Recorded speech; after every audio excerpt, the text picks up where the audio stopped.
அஸ்ஸலாமு அலைக்கும் வரஹ்மத்துல்லாஹி வபரகாத்துஹு. அன்புக்குரிய சகோதர சகோதரிகளே, இன்றைய காலகட்டத்திலே நாம் எல்லாரும் தேடக்கூடிய ஒரு அதிமுக்கியத்துவம் வாய்ந்த விஷயம் என்று ஒன்று இருக்குமேயானால் அது ஆரோக்கியமான வாழ்க்கை தான். நோய் நொடிகள் இல்லாமல், மருத்துவமனையினுடைய அதிகபட்சமான செலவுகள் இல்லாமல், படுத்த படுக்கையில் ஆகிவிடாமல், உடலினுடைய உள் உபாதைகளினால், உடலினுடைய உள் உறுப்புகளுடைய செயல்பாடுகளினால், அதனுடைய இயக்கத்தில் ஏற்பட்ட தடையினால் ஏற்பட்ட உபாதைகள், பிரச்சனைகள், இந்த மாதிரியான அடுக்கிக் கொண்டே போகலாம். எக்கச்சக்கமான நோய்களோடும் பிரச்சனைகளோடும் உடல் ஆரோக்கிய கேடோடும் இன்றைக்கு நிறைய மனிதர்கள் தவித்து கொண்டிருக்கக்கூடிய சூழலை நம்மால் பார்க்க முடிகிறது. அப்போ ஆரோக்கியம் இன்னைக்கு எல்லாத்துக்கும் தேவை.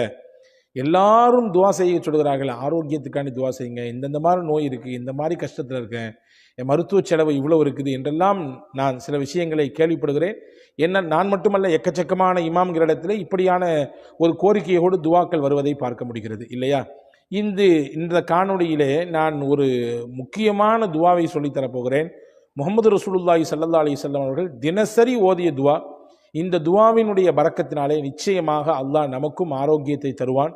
என்ன துவா, எப்பொழுது ஓத வேண்டும், அதை எப்படி எத்தனை முறை ஓத வேண்டும் என்பதையெல்லாம் காணொளிக்கு உள்ளே நிறைவாக தருகிறோம். இன்ஷா அல்லாஹ் முழுமையாக இதை பாருங்கள், சிறந்த பலன் உங்களுக்கு கிடைக்கும் என்று நான் நம்புகிறேன். அன்பான சகோதர சகோதரிகளே, பொதுவாகவே முஹம்மது ஸல்லல்லாஹு அலைஹி வஸல்லம் அவர்கள் சொன்னார்கள், ஒரு மனிதனுக்கு ஈமானுக்கு பிறகு கிடைக்கப்பட்ட பெரிய பொக்கிஷம் என்ன அப்படின்னு கேட்டிங்கன்னா ஆரோக்கியம் தான் அப்படின்னாங்க ஸல்லல்லாஹு அலைஹி வஸல்லம். ஆமாம் தானே? உலகத்தில் காசு, பணம், செல்வாக்கு, வசதி எல்லாத்தையும் சம்பாதிச்சிடலாம். ஆனால் எல்லாத்தையும் சம்பாதிச்சு வச்சதுக்கு பின்னாடி அதை அனுபவிக்கிறதுக்கு நமக்கு ஆரோக்கியம் இல்லைன்னா என்ன புண்ணியம்? எல்லாம் இருக்குது ஆனால் எதையுமே தொட்டு பார்க்கக்கூடாது.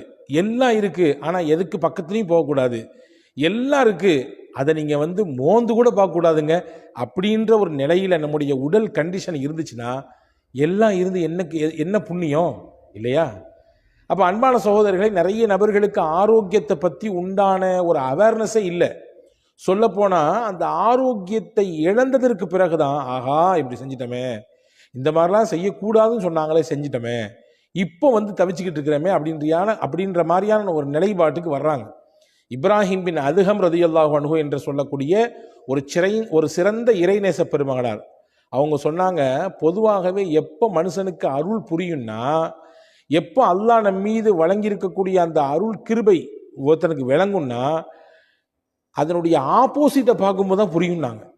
ஒரு விஷயத்தினுடைய ஆப்போசிட்டை பார்த்தா தான் உனக்கு அல்லாஹ் எவ்வளோ பெரிய கிஃப்டை கொடுத்துருக்கான், எவ்வளோ பெரிய சிறப்பை கொடுத்துருக்கான், எவ்வளோ பெரிய அருளை நீ சுவைச்சிக்கிட்டு இருக்கன்றது புரியும். உதாரணமாக சொல்கிறேனே, வெயிலில் நின்னாதான் அதுக்கு நேர் ஆப்போசிட் என்ன, நிழலினுடைய அருமை தெரியும் இல்லையா? கோடை காலத்துக்கு வந்தாதான் மழையினுடைய அருமை நம்மிலே பலருக்கு தெரிகிறது இல்லையா? அதே மாதிரி இழப்புக்கு வந்தாதான், இழப்பின் சமயத்தில் தான் நம்ம லாபகமாக இருக்கும் பொழுது ஏற்பட்ட நிலைப்பாட்டினுடைய உண்மைத்தன்மை நிறைய நபர்களுக்கு புரிய வருது. அதே மாதிரி தான் நோயினுடைய வாசலுக்கு வந்தாதான் ஆரோக்கியத்தினுடைய அந்த விலை மதிப்பற்ற சூழல் நமக்கு புரிகிறது. எனவே அன்பான சகோதரர்களே, நாம் ஆரோக்கியத்தை இழந்து விட்டோமே, இப்படி ஒரு நோயில் இருக்கிறோமே, இப்படியான ஒரு மருத்துவ செலவோடு டெய்லி கடந்து போராடிட்டு இருக்கிறோமே, இதுக்கெல்லாம் ஒரு விடிவு காலமே வராதா? இதுக்கெல்லாம் நமக்கு ஒரு சரியான ரூட்டே கிடைக்காதா என்பன போன்ற அந்த அவநம்பிக்கையோடு இருப்பதை முதலில் நீங்கள் கைவிடுங்கள். நிச்சயம் எல்லாத்துக்கும் தீர்வு இருக்கு. தீர்வு இல்லாமல் இல்லை. ரசூலுல்லாஹ் சொன்னாங்க, எந்த ஒரு நோயாக இருந்தாலும் அதற்கும் அல்லாஹ் ஒரு மருந்தை வைத்திருக்கிறான். மருந்தில்லாத நோய்களே இல்லை. எனவே எல்லா நோய்க்கும் மருந்துண்டு என்று நம்புங்கள். வெளியிலிருந்து உட்கொள்ளக்கூடிய மருந்துகள் எப்படி அவசியமோ அதே போன்றுதான் ஆன்மீக மருந்தும் அவசியம். நம்முடைய மனதிற்கு, நம்முடைய திடமான உறுதியான எண்ணத்திற்கு, நம்முடைய தன்னம்பிக்கைக்கு, இறை நம்பிக்கைக்கான ஒரு மருந்து தான் ஆன்மீக மருந்து. அது குர்ஆனும் முஹம்மது நபி ஸல்லல்லாஹு அலைஹி வஸல்லம் அவர்கள் கற்றுத்தந்தது. அதை தான் இன்றைக்கு நான் சொல்லித்தரப் போகிறேன். பெருமானா ஸல்லல்லாஹு அலைஹி வஸல்லம் அவர்கள் தினசரி ஓதுவார்கள் ஒரு துவாவை. ஹதீஸிலே இருக்கிறது, அபூதாவுதிலே இந்த ஹதீஸ் இடம்பெற்றிருக்கிறது. அதே மாதிரி அஹமது ஷரீஃபிலே இந்த ஹதீஸ் இடம்பெற்றிருக்கிறது. ரசூலுல்லாஹி ஸல்லல்லாஹு அலைஹி வஸல்லம் காலையிலும் மாலையிலும் 3 தடவை இந்த துவாவை ஓதுவார்கள். நீங்கள் கவனிச்சுக்கணும், நோயாளிகளாக இருக்கக்கூடியவங்களும் சரி, பிரச்சனையோடு இருக்கிறேன், இந்த மாதிரியான ஒரு அறுவை சிகிச்சை இருக்குது, அல்லது இந்த குறிப்பிட்ட நோயில் நாள்பட்ட நோயில் நான் கடந்து நொந்துக்கிட்டு இருக்கிறேன், வலியோடும் வேதனையோடும் புறக்கணிப்புகளோடும், ரொம்ப பெரிய வலி அது. நம்மளை புறக்கணிக்கிற ஒரு சூழல் இருக்குது, அது பெரிய வலியை தரும். இப்படி பல புறக்கணிப்புகளையும் வலிகளையும் வேதனைகளையும் இந்த வாழ்க்கையில் நான் சந்திச்சுக்கிட்டு இருக்கிறேன். சில நேரங்களில் இப்படியும் சில நோயிலே கிடப்பவர்கள் யோசிக்கிறது உண்டு. ஆனால் அந்த யோசனை சரியானதுன்னு நான் சொல்ல மாட்டேன். இப்படி கடந்து துளைகிறதுக்கு போய் சேர்ந்துடலாமே, மொத்தமாக அல்லாட்ட போய் சேர்ந்துடலாமேன்னா நினைக்கிறது உண்டு. ஆனால் அப்படி நினைக்கக்கூடாது. அதை நான் ஆதரிக்கவில்லை. அல்லாவிடத்திலே ஆரோக்கியத்தை கேட்க வேண்டும், அல்லாவிடத்திலே நிவாரணத்தை வேண்ட வேண்டும், அல்லாவிடத்திலே இந்த நோய்க்கான தீர்வைத்தா அல்லா என்று கேட்க வேண்டும், அல்லாவிடத்திலே ஷிஃபாவை கேட்க வேண்டும். அதுதான் நமக்கு மார்க்கம் கற்றுத் தந்திருக்கிறது. நிச்சயமாக நாம் தொடர்ச்சியாக கேட்கும் பொழுது நிச்சயம் அல்லாஹ் தருவான். அதில் நம்பிக்கை இழக்கக்கூடாது. அப்போ ரசூல்லா ஒவ்வொரு நாளும் 3 தடவை ஓதுவார்கள். காலையிலே 3 தடவை, மாலையிலே 3 தடவை. என்ன, யாரெல்லாம் ஓதலாம்? இதை ஆரோக்கியமாக இருக்கிறவங்களும் ஓதலாம். நோயினுடைய வாசலுக்கு வந்துட்டோம், இன்னைக்கு தான் எல்லா ஊடுகள்லையும் எல்லார்ட்டையும் ஃப்ரீயாக வந்து இருக்கிற மாதிரி, பாக்கெட்டில் இருக்கிற மாதிரி சர்க்கரை நோய் வந்து இருக்குது இல்லையா? எத்தனை நபர்களுக்கு அவதிப்பட்டு கொண்டிருக்கிறார்கள். அதே மாதிரி தொடர் சிகிச்சைகள், சில நபர்கள் இப்படியான கஷ்டத்தில் இருக்கிறாங்க, டயாலிசிஸ் போன்ற தொடர் சிகிச்சையில் இருக்கிறாங்க. சில சகோதரர்கள் கேன்சர் போன்ற நோய்களுக்கு தொடர் சிகிச்சையில் இருக்கிறாங்க. சில சகோதரர்கள் இன்னும் சில சொல்ல முடியாத நோய்களுக்கு சிக்கி தவித்து அதனுடைய தொடர் மருத்துவத்தில் இருக்காங்க. மருத்துவம் செய்வது நம்முடைய பொறுப்பு, நம்ம செய்ய வேண்டிய விஷயம். அதே நேரத்தில் வல்ல அல்லாவிடத்திலே துவா செய்வது நம்முடைய கடமை. எனவே நோயில் அகப்பட்டவர்களும் ஓதலாம். நோய்க்கு இப்பொழுதுதான் முகம் கொடுத்திருக்கிறோம், துவக்க நிலைமை இது அப்படின்ற இடத்துல இருக்கிறவங்க ஓதலாம். இளமையில் இருக்கக்கூடியவங்க, நோயெல்லாம் பெருசாக எனக்கு எதுவும் இல்லை, அல்ஹம்துலில்லாஹ் அல்லாஹ் நல்லா வச்சிருக்கான் அப்படின்ற நிலைமை இருக்கிறவங்களும் முன்கூட்டியே முன்னெச்சரிக்கையாக அல்லாவிடத்திலே ஆரோக்கியத்தை வேண்டி இந்த துவா ஓதலாம். 3 தடவை ஓத வேண்டும். காலையில் 3 தடவை, மாலையில் 3 தடவை.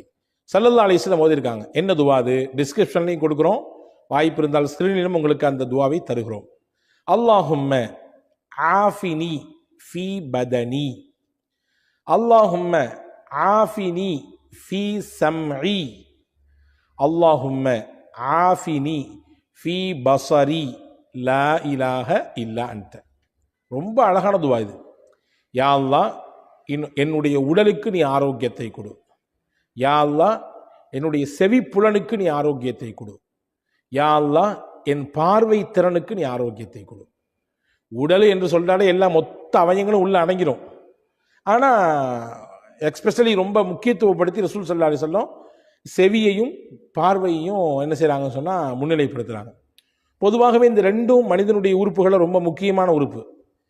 பார்வை இருந்தால்தான் பலதை பார்க்க முடியும், செவித்திறன் இருந்தால்தான் பேசுவதை கேட்க முடியும். இந்த ரெண்டுமே ஒரு விஷயத்தை கிரகித்துக் கொள்வதற்கு, உள்வாங்கிக் கொள்வதற்கான மிக முக்கியமான அவயங்கள், மிக முக்கியமான உறுப்புகள். காலப்போக்கில் சில நேரங்களிலே சிலருக்கு இந்த உறுப்பின் செயல்பாடு முற்றிலுமாக அருந்து போயிடுது. காலப்போக்கில் சில நபருக்கு பார்வை இல்லாமல் போயிடுது. காலப்போக்கில் சில நபர்களுக்கு செவிப்புலன், அந்த கேட்கும் ஆற்றல், அந்த திறன் இல்லாமல் போயிடுது. எனவே அதை முக்கியத்துவம் படுத்தி ரசூல் ஸல்லல்லாஹு அலைஹி வஸல்லம், யா அல்லாஹ், என் உடம்புக்கு நீ ஆரோக்கியத்தை தரணும், என்னுடைய பார்வைக்கும் என்னுடைய செவிப்புலனுக்கும் நீ கொடுக்கணும்னு கேட்டாங்க. லா இலாஹ இல்லா அன்த, உன்னை தவிர வணங்குவதற்கு தகுதியானவன் யாருமே இல்லை. இந்த துவாவை ரசூலுல்லாஹ் என்ன செய்வாங்களாமா, டெய்லி காலையில் 3 தடவை ஓதுவாங்களாம், மாலையில் 3 தடவை ஓதுவாங்களாம். இந்த துவாவை பற்றி எழுதும் பொழுது பெருமக்கள் சொல்றாங்க, யார் இதே நம்பிக்கையோடு, ரசூலுல்லாஹ்வுடைய பரக்கத்தான நாவிலிருந்து வந்த துவா இது, ரசூலுல்லாஹி ஸல்லல்லாஹு அலைஹி வஸல்லமுடைய திருநாவினால் தினசரி மொழியப்பட்ட ஓதப்பட்ட துவா இது. அந்த நம்பிக்கையில், அந்த யகீனோடு எவர் ஒருவர் இந்த துவாவை தினசரி 3 முறை, காலையிலும் 3 முறை, மாலையிலும் ஓதி வருகிறாரோ, நிச்சயமாக அல்லாஹ் அவருக்கு ஏற்படுத்தி இருக்கக்கூடிய அந்த சுகவீனத்திலிருந்து மாற்றத்தை தருவான். அவருக்கு ஏற்பட்டு போயிருக்கக்கூடிய ஆரோக்கிய கேடிலிருந்து அவர் வெளியே வருவார். எதிர்காலத்தில் அவருக்கு ஒரு ஆரோக்கிய கேடு அல்லது உடல் சுகவீனம் அல்லது இந்தந்த மாதிரியான ஆரோக்கியத்தில் பிரச்சனை என்று இருக்குமே ஆனாலும் கூட இந்த துவாவின் பரக்கத்தை கொண்டு வல்ல அல்லாஹ் அதையும் தடுப்பதற்கு வல்லமை மிக்கவன் என்று எழுதுகிறாங்க. எனவே அன்பான சகோதரர்களே, அருமை சகோதரிகளே, தாய்மார்களே, இந்த துவாவை நீங்கள் எழுதி எடுத்துக்கொள்ளுங்கள். ரொம்ப ஷார்ட்டான துவா தான், சிம்பிளான துவா தான்.